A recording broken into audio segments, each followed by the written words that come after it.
Кичинесинен жаратылыш, тоо таш, суулардын кантип жаралып калганына кызыгып, аларды изилдөөгө белсенген Адилет Мурадилов Кыргыз Улуттук университетинин биология факультетине тапшырган.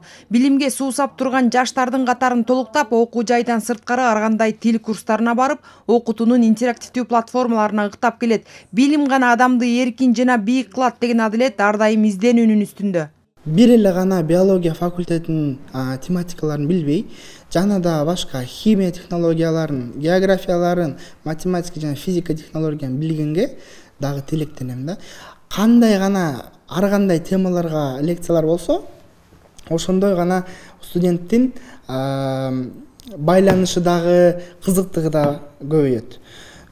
Биз студенттер ар кандай тематикаларга билгибиз келип, жана башка сабактарга дагы, башка направленияларга да басым жасагыбыз келет.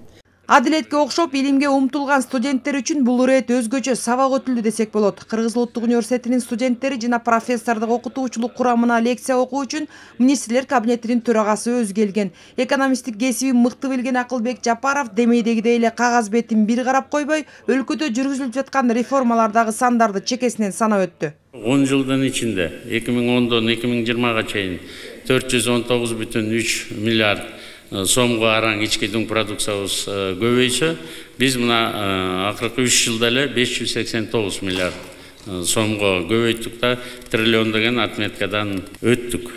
Өзүңүздөр байкап көрсөңүздөр болот, мына 2010 жылы эле 300%га жакын көмүскөдө болчу. Жана мен айтып аткан крышалардын эсебинен да.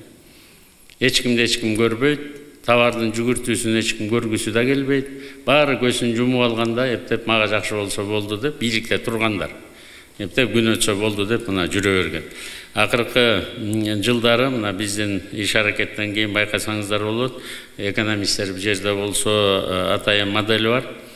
По методу Гутмана деген. Ошо боюнча анализдеп көрсөк, мына бүгүнкү күнү бизде 46%дагы теневой секторда бар. Ошондой эле төрага өкмөттүн ишинин артыкчылыктуу багыттарын айтып келип, дүйнөлүк экономикалык тенденциялар, алдыда ишке ашырылуучу стратегиялык инфраструктуралык долбоорлор тууралуу кенен маалымат берип келип, быйылкы жылга карата пландарды тизмектеди.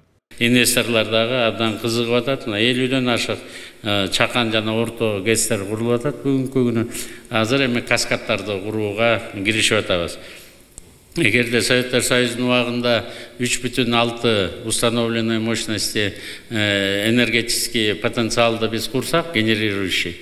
Азыр 10 жылдын ичинде биз 3,8 миллиард киловатт саат чыгара турган генерирующий мощностьтарды чыгарышыбыз керек да. Биздин пландарыбыз боюнча. Ушуну астыга жылдырып кетмейинче биз өтө кыйналабыз. Экономикага дагы керек. Бул андан ары астыга жылып кеткенге дагы керек да.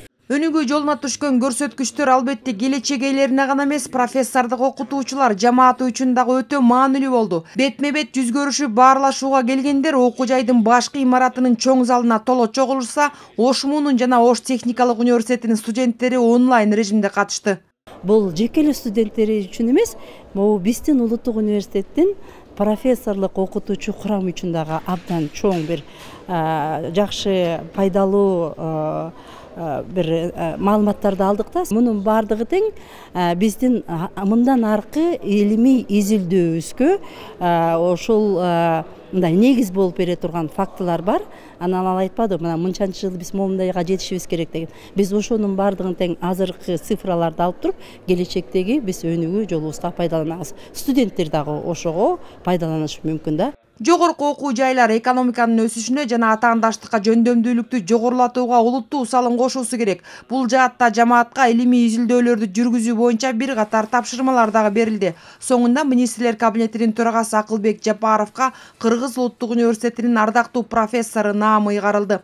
Айжан Омолдошова, Азамат Кыдыр Токтоев, Ала Тоо 24.